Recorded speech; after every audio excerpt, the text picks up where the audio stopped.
Welcome to you guys in Genius Study Point. Today we will going to आज हम लोग बात करेंगे इडियम्स की. ठीक है, आज हम लोग इडियम्स की बात करेंगे और इसमें 10 मोस्ट इम्पॉर्टेंट इडियम्स जो है आज हम लेकर के आए हुए हैं, जो कि आप सभी लोगों के लिए बहुत ज़्यादा बेनिफिशियल है. और ये बहुत ज़्यादा कॉमन वर्ड्स हैं, कॉमन इडियम्स हैं जो कि हम लोग अपने जो भी डेली लाइफ है उसमें यूज़ करते हैं. तो हम लोग वन बाय वन सारे को देखेंगे, उसके बारे में डिस्क्राइब करेंगे, उनके एग्जांपल्स को भी देखेंगे और इस तरह से हम लोग आज का सेशन स्टार्ट करते हैं. So our first idiom is white elephant. White elephant, do you know what is the Hindi meaning of white elephant? Listen, अगर किसी को पता नहीं होगा तो वो क्या करेंगे, इसको स्प्लिट करने की कोशिश करेंगे, है ना. वाइट मीन्स उजला, एलिफेंट का मतलब हाथी, उजला हाथी. बट ऐसा कुछ भी नहीं है. जितना सिंपल ये वर्ड जो दिख रहा है उतना सिंपल इसका मीनिंग है नहीं. इडियम्स का मतलब ही होता है कि जो दिखता है वो मीनिंग उसका होता ही नहीं है, उससे कुछ अलग हट करके सेपरेट होता है. ठीक है, तो वाइट एलिफेंट की हिंदी मीनिंग की बात करें तो वाइट एलिफेंट का हिंदी मीनिंग होता है खर्चीली वस्तु. ठीक है, वैसी वस्तु जो कि बहुत ज़्यादा खर्चीली हो, जो कभी रुक करके नहीं रहता, स्टेबल नहीं रहता हो, जो हैंड टू हैंड मूव करते रहता है, that is the white elephant. That is and here is the example we have to see. Indian rupee is a white elephant. Indian rupee is a white elephant मतलब Indian rupee जो है, मतलब India का जो currency rupees जो है वो एक वाइट एलिफेंट का जैसा वाइट एलिफेंट है क्यों हम लोगों के लिए, क्योंकि वो हैंड टू हैंड क्या करते रहता है, मूव करते रहता है. मीन्स वो खर्चीली वस्तु है. ठीक है, वैसे अगर यूएसए की बात करेंगे तो वहाँ के लिए वाइट एलिफेंट क्या होगा, वहाँ के लिए वाइट एलिफेंट डॉलर होगा. ठीक है, वैसे ही इंडिया की बात करते हैं तो Indian rupee is a white elephant. और ये सभी को पता है कि सभी पर्सन्स के कोई भी ऐसा पर्सन नहीं होंगे जिनके पास की रुपीज़ मतलब ये स्टेबल होके रहता हो. ये रुपीज़ का टेंडेंसी ही है क्या करना, मूव टू ये यहाँ से वहाँ मूव करना, hand to hand. Okay, so now move on second idiom. Our second idiom is black sheep. Okay, black sheep. अब जिन्होंने पहली बार इसको सुन रहे होंगे जो भी लोग, तो वो इसका हिंदी मीनिंग को स्प्लिट करने की कोशिश करेंगे. ब्लैक का मतलब काला, सिप का मतलब भीड़, काला भीड़. बट ऐसा है नहीं. जैसा कि हमने पहले ही कहा कि इडियम्स का मतलब ही होता है जो वो दिख रहा है, जो उसका मीनिंग दिख रहा है वो बिल्कुल भी नहीं, जस्ट उससे एकदम अलग, सेपरेट. ठीक है, जिसकी हम लोग कल्पना नहीं कर सकते वैसा उसका हिंदी मीनिंग होता है. ठीक है, ये एंटोसाइनो नहीं है जो कि हम लोग को दिख रहा हो वही आंसर हो, ऐसा कुछ भी नहीं है.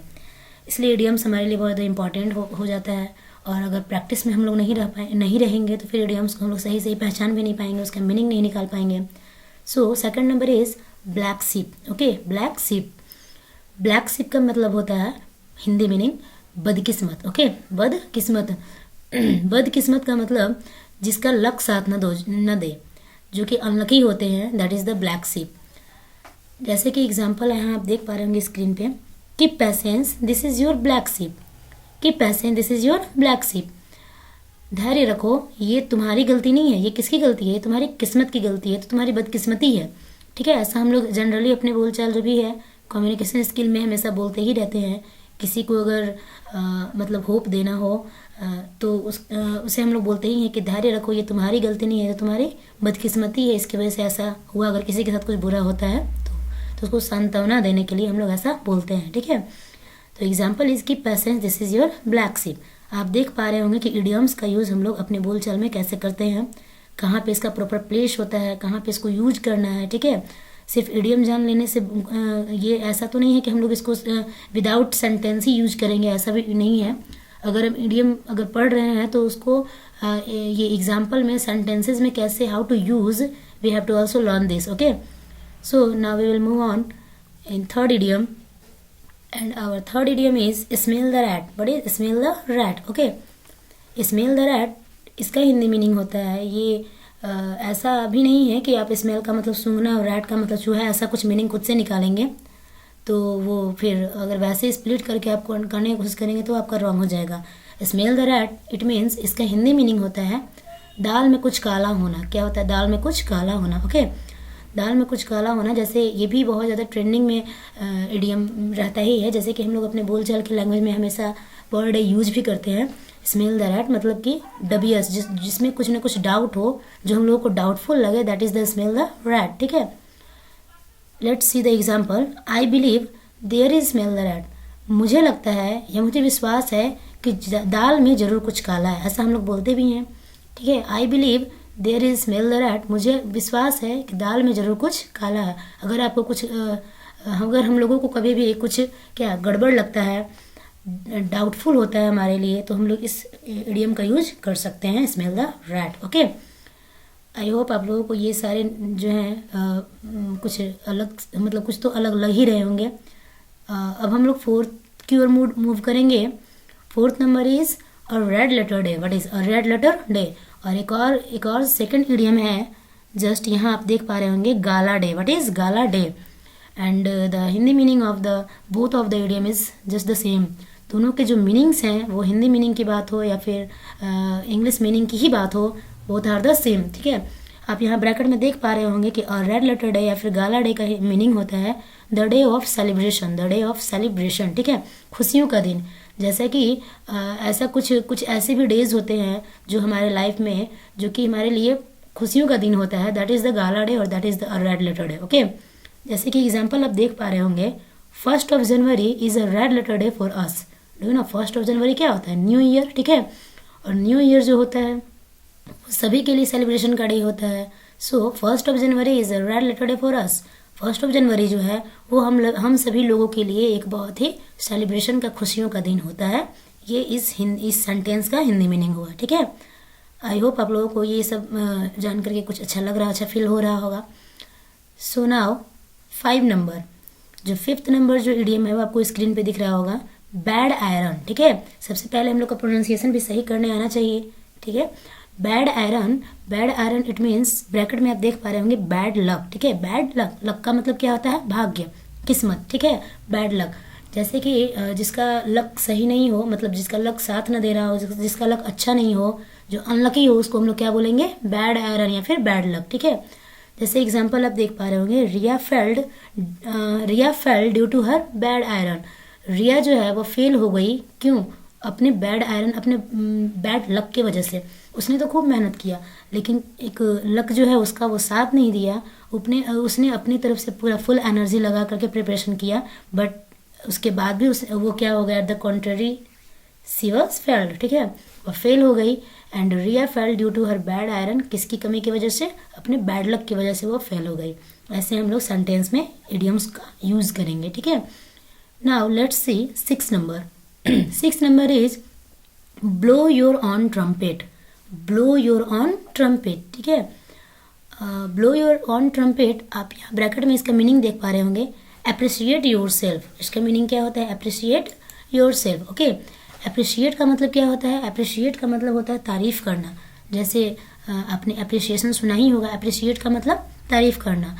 ब्लो योर ऑन ट्रम्पेट मतलब खुद का तारीफ करना। ठीक है, जैसे आपने एक प्रभाव सुना होगा जो कि जनरली हम लोग अपने कम्युनिकेशन स्किल में यूज करते हैं, जो हिंदी मीनिंग उसका होता है अपने मुंह मियाँ मिट्ठू बनना। ठीक है, अपने मुंह मियाँ मिट्ठू बनना। तो वही यहाँ एग्जाम्पल आप देख पा रहे होंगे, Mohan always blow his trumpet. Mohan जो है वो हमेशा अपनी खुद की तारीफ हमेशा करते ही रहता है, अपनी खुद की तारीफ खुद करता है। ठीक है, मतलब मोहन हमेशा अपने मुंह मियाँ मिट्ठू बनते रहता है। ये इसका हिंदी मीनिंग हुआ। ब्लो योर ऑन ट्रम्पेट मतलब अपने मुंह मियाँ मिट्ठू बनना, अपनी तारीफ खुद करना। ठीक है, now 7 number is by heart and soul. By heart and soul, और आप ब्रैकेट में इसका मीनिंग देख पा रहे होंगे, विद फुल एनर्जी। इस इडियम का मीनिंग होता है विद फुल एनर्जी, मतलब पूरी ऊर्जा के साथ, पूरी एनर्जी के साथ। Let's see in the example, in this exam we have to prepare our self by heart and soul. इसका हिंदी मीनिंग हुआ, इस एग्जाम में हम लोगों को जी जान लगाकर या पूरी एनर्जी के साथ क्या करना है? एग्जाम का तैयारी करना है, प्रिपरेशन करना है। ठीक है, इसका हिंदी मीनिंग यही हुआ। तो आप देख पा रहे हैं कि इस इडियम का यूज हम लोगों ने कैसे एग्जाम्पल में किया, with full energy means by heart and soul. ठीक है, now let's see 8 number. Our 8th idiom is bottom अर्नलेस।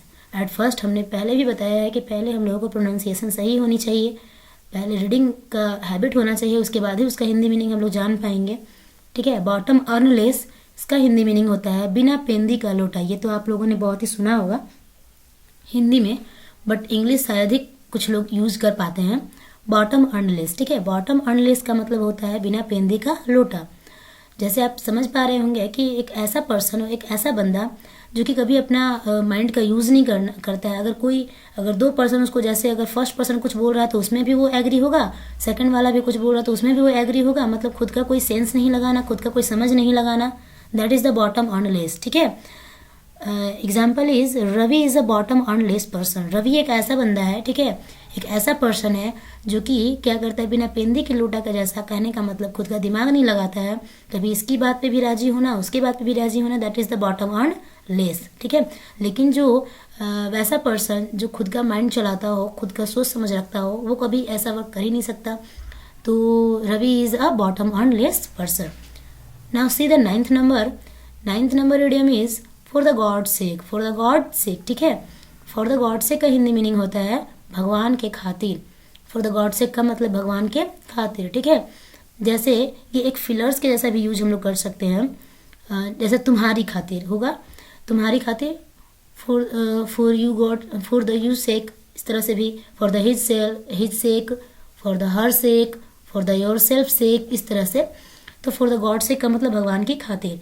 और आप एग्जाम्पल यहाँ देख पा रहे होंगे, for the god sake please don't tell a lie again and again. भगवान की खातिर कृपया बार बार झूठ मत बोलो, ठीक है। इसका हिंदी मीनिंग यही हुआ, for the god sake please don't tell a lie again and again. मान लो कोई बंदा आपके सामने झूठ पे झूठ बोले जा रहा है, तो आप तो उसको बोलेंगे ही ना, फॉर द कि प्लीज यार भगवान की खातिर झूठ तो मत बोलो। ऐसा हम लोग जनरली बोलते ही रहते हैं, for the god sake please don't tell a lie again and again, ठीक है। आई होप आप लोगों को ये सारे हिंदी मीनिंग लर्न भी हो रहे होंगे साथ में। अब हम लोग मूव ऑन करते हैं 10 नंबर की ओर। अब 10 number idiom is in full swing. In full swing, ठीक है। इसका हिंदी मीनिंग होता है पूरी रफ्तार में, ठीक है, पूरी रफ्तार में। इन फुल स्विंग या पूरी रफ्तार से ये भी बोल सकते हैं। जैसे एग्जाम्पल आप देख पा रहे होंगे, in today's polychromic era corruption is in full swing. In today's polychromic era corruption is in full swing, मतलब एक तो यहाँ आप एक सेंटेंस में देख पा रहे होंगे, इन टुडेज पॉलीक्रोमिक एरा, ये जो है ये एक बहुत ही इम्पॉर्टेंट ये सेंटेंस है। और इसका हिंदी मीनिंग होगा आज के बहुरंगे ज़माने में, ठीक है, आज के बहुरंगे ज़माने में। In today's polychromic era corruption is in full swing. Corruption, do you know corruption? At post आप लोग तो करप्शन जान ही रहे होंगे। करप्शन का मतलब होता है अपराध, ठीक है।